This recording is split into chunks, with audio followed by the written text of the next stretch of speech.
de share mamo nyina ha emamo akwaba eba pent radio 100.1 FM way eye prem to breakase en samu ekoso o my Ghana mu obidien so eka ho na simedua santa mo ye kenkan nyina ede amawo shane so say ye stream live e wo Facebook ne so eye pent radio 100.1 FM wo like wo share na fe wo do comment enso eto ase na kase edemu live e wo fe yase Pentecost Junction adehia wonom e wo honom Damte Information Center wo mo na ebie atumu ewie ni ebedi mu akotene ebi en say Ghana mampanyini de nsem bi atodwa sa wo mo ye nhyehyeye a ebetumi aboho ban se eba no aban no nsase anase japade ahodo a enkonkoba se obi afri abanwa no so na emom wo bi foforo oba betena so no wakenten sa ejapade no eso so the ye public relation announce said the PURC wo mo de tudwa se enche bia light na face so ensuo bo no emu ba be page no afia bosome foforo yi ba be simu no na enumo no na gutafo eche se empanyimfo nwi hu biem na wo mo ntwetwe mo na se ansa eno ho amade bokase yi mu no wo beti Oswafo a wɔhwɛ afisam so enso ede nneɔma ahodoɔ atomonten so kyerɛ kwan a yɛbɛfa so na sabre enubɔne a ɛkɔ so ne titiru ɛba no mpɔtam ahodoɔ anaasɛ ntoaso sukuu mu no wɔn betumi ahwɛ na wɔayɛ bibi afa ho ɔhepɔn a ɔwɔ wasa amanfi ene waya de fefe amana de hia wo mo ewo ni kro ne so ya ensuyiri no ase wo magapade eno so ho amade bokase yi mu no wo beti na kase ye di mu aseda ebe kodi ama oheneyere spices and oheneyere non dairy powdered milk wono na waba adwaman so ama sabre wo bia kwan mu ayede wo bia aduane aye hwehwehwam enu nti sawo pendodo etu aton anasa wo pe bi ato a wo kosto bi a wo tonton enuane ho nioma wo benya bi afen so sawo pendodo mu etu aton so so a wo fa 0207 805 398 and 0244 525 908 ampanyufo ebeje so na hye so se flavors ne yenwoche ye shrimp goat beef stew fried rice jollof rice noodles and afe chicken ni nyina wo kosto bia wo motonton bi ewo ho non dairy powdered milk nso de wo bia betumi edibi esanse ka se oheneyere spices a na wawa je so se eye de yi ena wie ya wo beti enka medin ede Afia Fosuhemaa ena kechire nuaba nana ama Boamah jebre na yemfa nsem no emunchemon kasa ensomo Paint radio kase boy adwumaku a afa ho ka eye oheneyere spices ene oheneyere non dairy powdered milk Yashasye ewo Ghana mampanyini His Excellency John Dramani Mahama kache na wodin sembia tuja ewo nanu enhyemude bi ekoso na eno eye 4th Ghana Civil Society Forum 2026 ewo enkwanpuni mantamu na sadwumade yase empanyufo bebrenu a ne baaye Ghana mampanyi ewo ho na afa wotonsa efre omanfo foforo wo mo a eka bia ewo mu wo mo nyina eba betwa hyiaye na wo mo ede adwen entoatoa enso so na sadwumade mu na mampanyini ede nsem bi etudwa ekire se wo mo ba behwe se wo betumi aye amamre bi ato honom na sa amamra no ne botan nyina ne se ba behwe na ahyekete se eba no aban ne nsase ejapade ene mponioma hodo a ewo aban ne din mu a enkonkoba se obi aba betena abanwa no so esanse se nipa kro no wode sa asase anajapade no wodidi dwuma na afei wodidi edi dwuma wieye no ekokoba se wo free abanwa no so no wode ni din anase wode ne nsa atoso wo mo kire se wo ba behwe ahye emrakete ya de no eya aban de no emfa wo se mpo ba betena abanwa no so na wodidi dwuma anase ebo awo ewo emra wo bu man no se ne etie bia se wo kwa esese wo hwe na wotumi ebo ho ban enu nti sa mamra watu ni din se State Asset Protection Bill no eno ne botaye eba beye enyina ne se eba behwe se eniama hodo a ewo aban ni din mu no aban no ebetumi ahwe abo ho ban na nkonkoba se amanyekuo bi ana mampanyini bi a obefri so ebeka se sajapade no eye ne dia.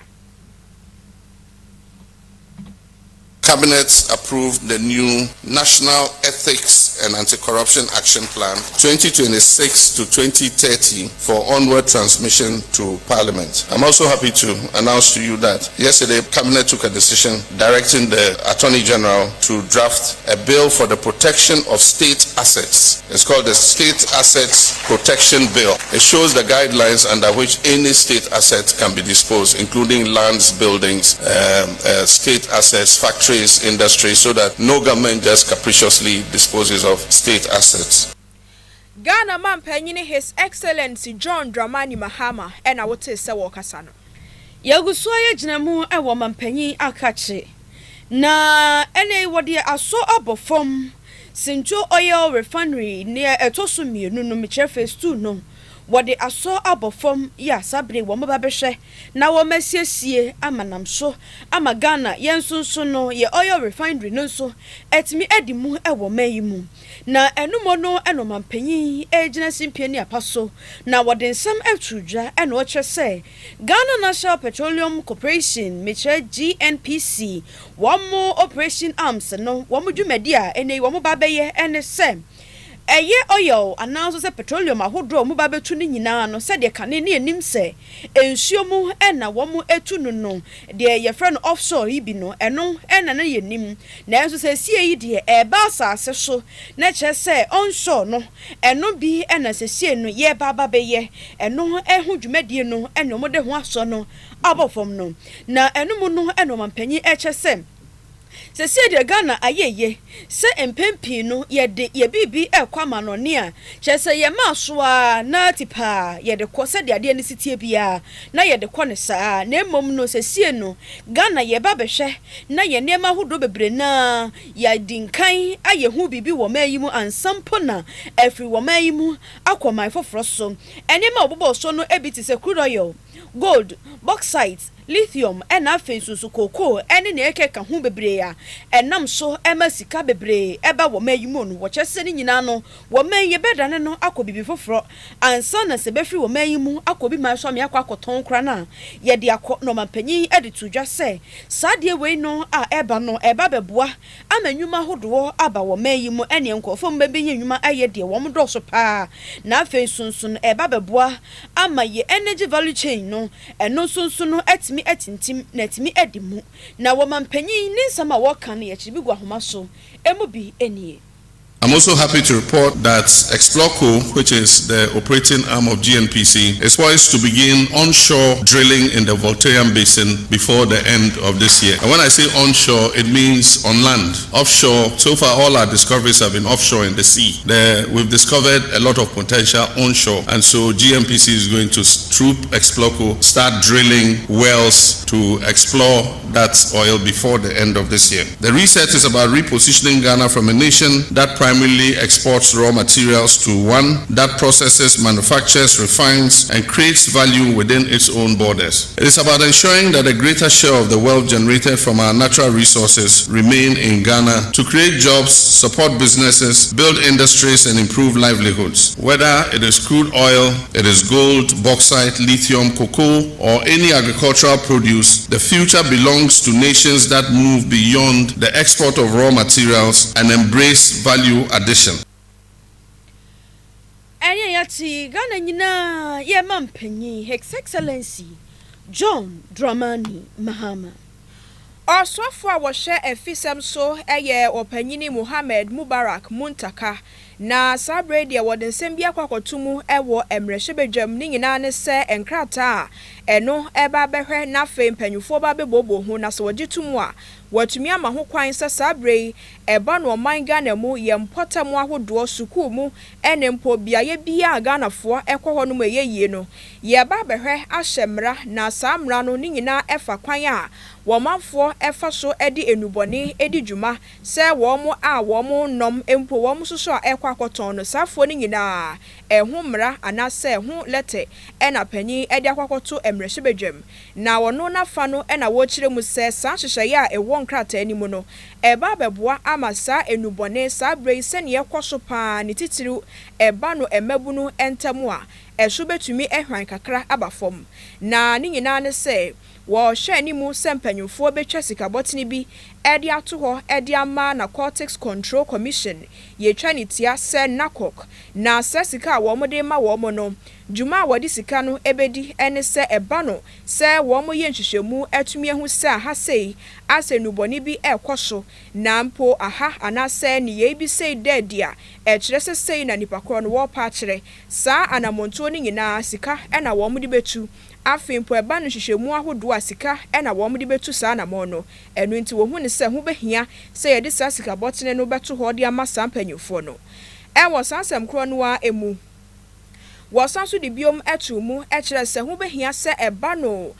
mantem edunsia ni mu so afa ko bia ye betumi enya biaye a sabe wonum opese wo sachira anasa wonum enubone akwakodu mpempenso a wo mo pese afei wo mo eba senia nakane wo mo te no ye dane wo manim anasa ye dane emu ema eboa wo mo apomuden no ehu behia se sa biaye anasa asoye no ye betumi enya bi ewo mantem makomako edunsia ni mu anya hwe kura no ba kumpo de sese bia ewo mu afei so eba no adesua ne titiru eba no enubone se ye bo ho dawuro nsunsanso a ewo enempo ekwan a obi mpo nom enubone a de betumi enya wone so ne kwa obefa so egyae no eno nso wo kire se hu behia se ye be kire ewo suku ahoduo mu ne krakra mu no na wosanso di biom etumu se ye kan nyina no ema ne nkwankwa yesuku anansa mpotam nko a na mom eba no adwuma se ankrankra anase mpo aban adwumaku ahodo a saa brede ye nhye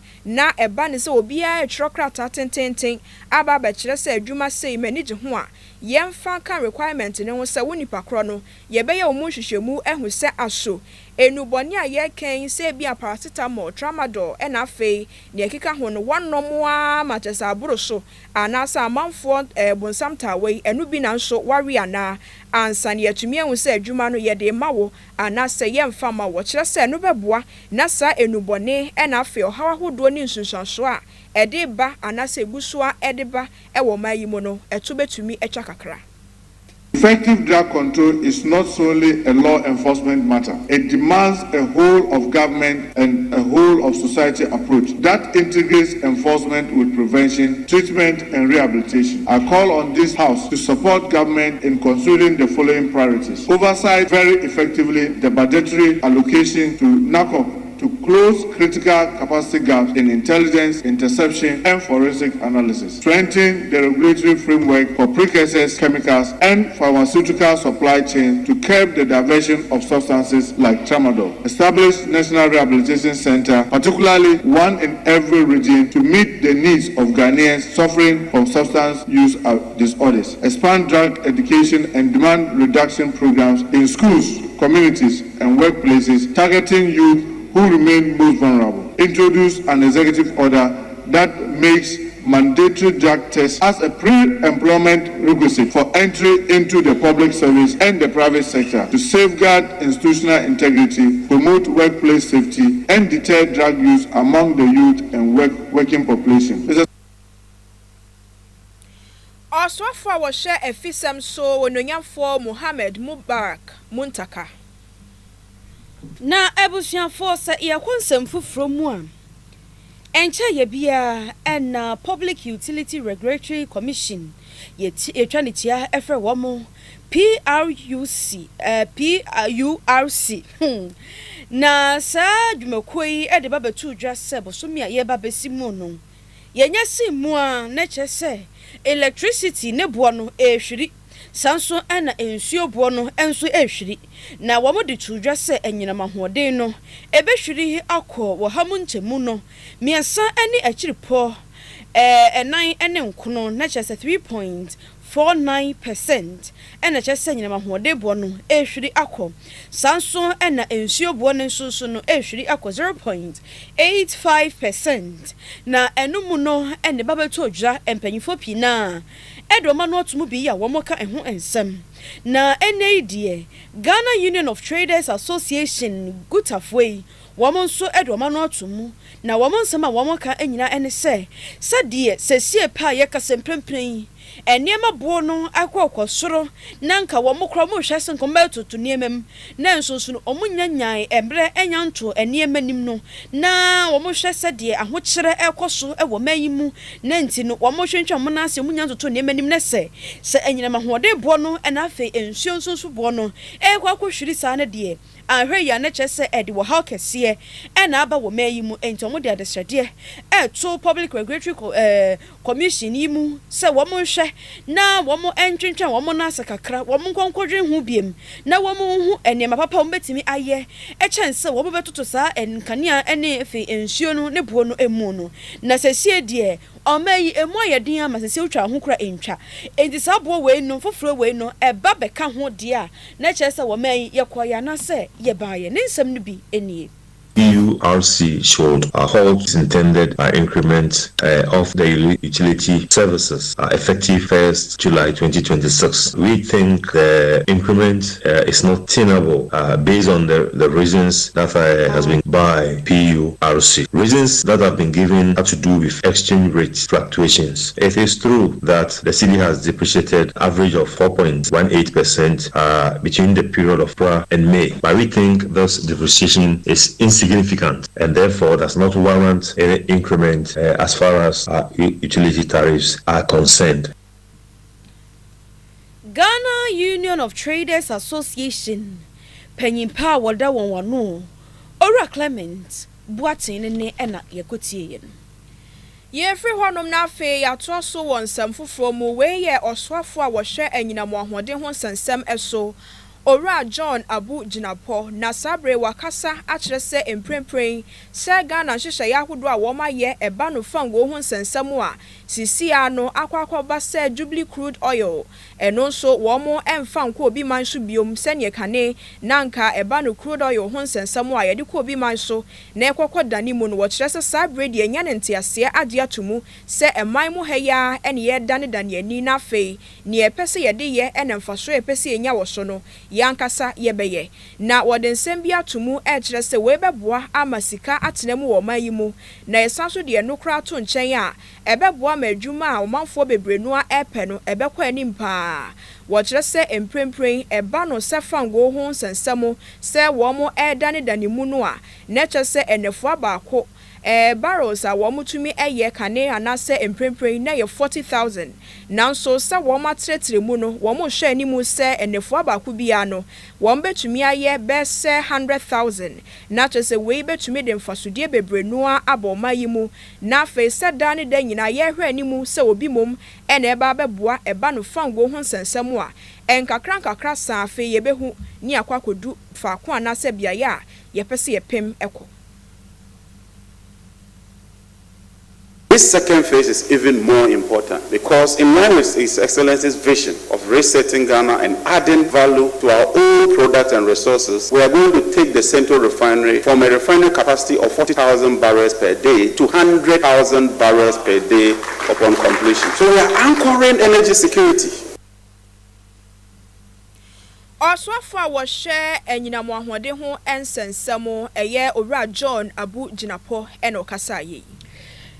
Abusiafo yemfa yene nkyeremu ewo wasa amamfi na ewo wasa amamfi wo hene a owo hɔ no mu eye tetrete okuamoa sachim ene nadehye bebre na ena wo mo ho aka enipa be wo ha ensu a ehyaase yi ne tie toto ye nam so ema nso yiri eba ye no ohini akwakoye adehye adoye na niema bia wode kwama na se obi ansaka bi na komatoye mu eba wo ma wo moje niema no kura etimi adwe ho kase wona oye aduane no won se mfata se wo pepa ne nsa ho bia na enti no mbetimi na wo ma hweso kura na nkoma ma obibi enti se wo cha ade na yiwu yam firi wakoma mu nyina ne hu se sabre wonua no makomako wo ha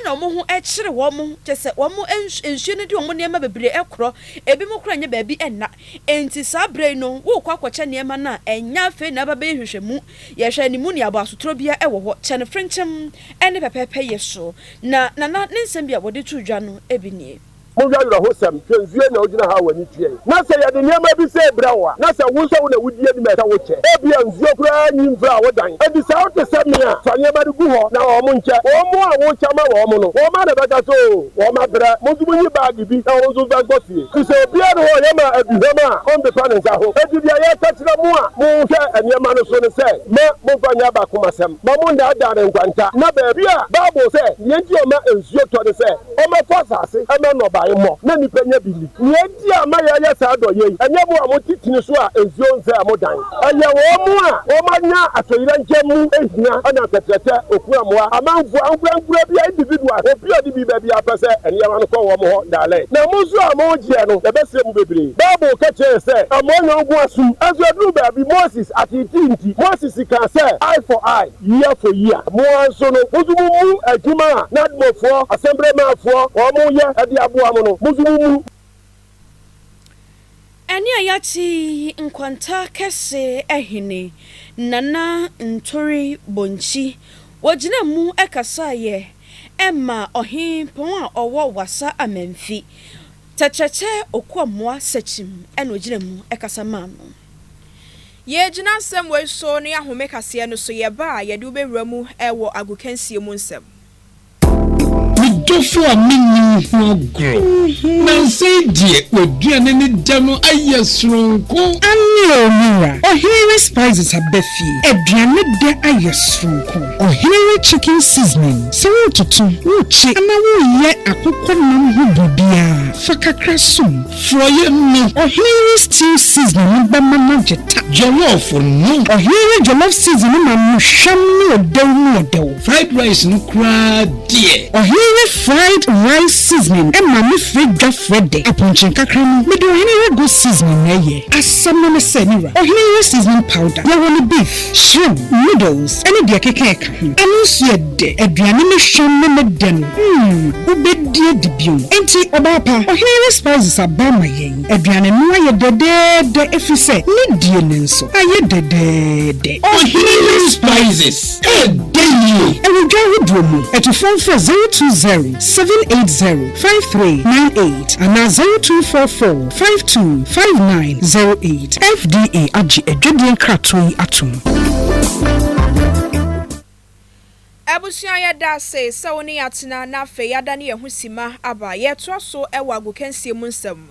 na businessman Owura Ibrahim Mahama sabre di odnani echiremu enano ewo Black Stars camp honoma ewo Rhode Island ni nyina ne so kokobo wo maba so ewo nanu anase nansan mu honombo a wo mabo na afa senia wo masifa ahye na fo anuonyam na opanyi kasemu na wo kire se ansakra na sabo yi mechire Ghana na afa England match no ba sokra no na panyi no wafi asekra ahyebo so obema Black Stars no sika botini bi nanso na wo hwe ni mu sampani ampa senia ode ne ra hye omumu no wo mo betumi abo homoden etu saa na mo no ana se ebesan so kwakoye enano ensem no abi na wo kire sampani ampa omanfoi ana se ball bofoi wo mabo homoden a kire se wo mo ye Ghana Black Stars ampa enu ntisika botini a wo hye ho bo se wo de bema wo mo no sabredi wo pupu ni tikura wo de ma wo mo yenkonkotie nsem a wo panyini Ibrahim Mahama edutuja. I was holding money back even when I pledged, and I told the minister that, look, I won't give you the money till I see any good performance, but now I want to rush home and give him all the money. In 2010, the president and I went to South Africa to watch the match, and we're up. And from then I just said to myself that I won't follow football again. But my son has actually been following football, and he encouraged me to look into football. And I'm very, I thought we were just coming to see players, but I've seen the technical team and I'm very impressed. And with Jordan here, as a young boy, I saw starting football from my mother's house. I'm so also proud that he's actually grown up to be the captain of the Black Stars, where he would also mentor other young men.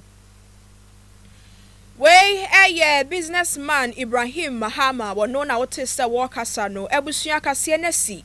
Niedi mu akwotini ebi ene se Ghana mampanyini de nsama tudwa se wo mo ba behwe na wo de mra bi aba samra no e ba be kire ekwan a wo mo a ewo aban mu wo be fa so na se aban agapade anansa se ahodo se wo mo kwa wo be sifa akora ne nkonkoba se obi fufuro ba betena so a wo be ka se agapade no eye ne dia. Ghana Union of Traders Association woman so extra public utility regulatory commission no woman share woman say kania ena face so ensuo bo ya woman yese bo so me foforo ye ba besimu no ne da edika pepepe woman hyase atotum no woman share say woman yentwa mo na se kakra na woman emfa ema emre kakra na so woman yendwe hu ebio. Afen so wasofo wo hye afisem so wote se wode nsema tudwa afa kwan ahodo a wo huni se beboa se eba no enubone a ekoso wo mayimu a yensuku kwan ahodo mu empompotamo ena afa nakok wo mo so betumi ahwe na waboa amasa enuboni etuacha e wo mayimu.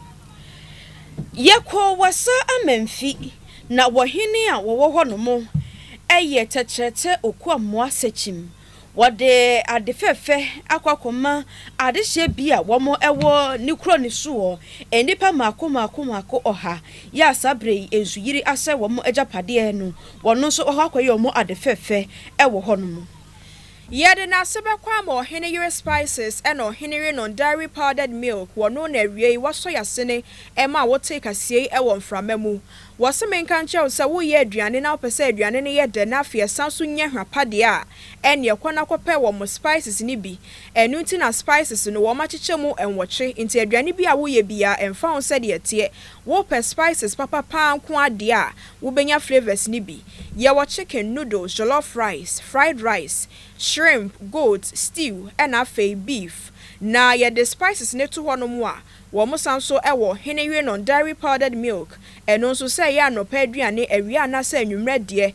wo pese wo di bia ye de non dairy powdered milk esomu eyeyie no kwana kokope Henry die ni bi se wo pe bia to awoko store bia wo tonton anuane ho nioma enye na emom se wo pendodo etu aton enyamfaso nso a wo fa homa yi ampanyufo bedo so eye 0244 525-908 and 0207-805-398 or Henry Spices. Eye de ye. Yede na se edi ho enso beko e dia market trebedu wo boa wo newsroom. Ye ko Facebook ne so a eye Tony Gate ene twa ye tumu. Afe ye sanso de na se edi ho ebeko dia Madamte Information Center. Womo ewo Feyase Pentecost Junction ewie woma biemu amade hye nyina etie yen yeda womo nyina se ene ewie ya wote yenka midin ede Afia Fosuhemaa ena ka kire nuaba nana ama Boamah ebusia yada mase mo brene modaje esanso ema mo nyina mahabio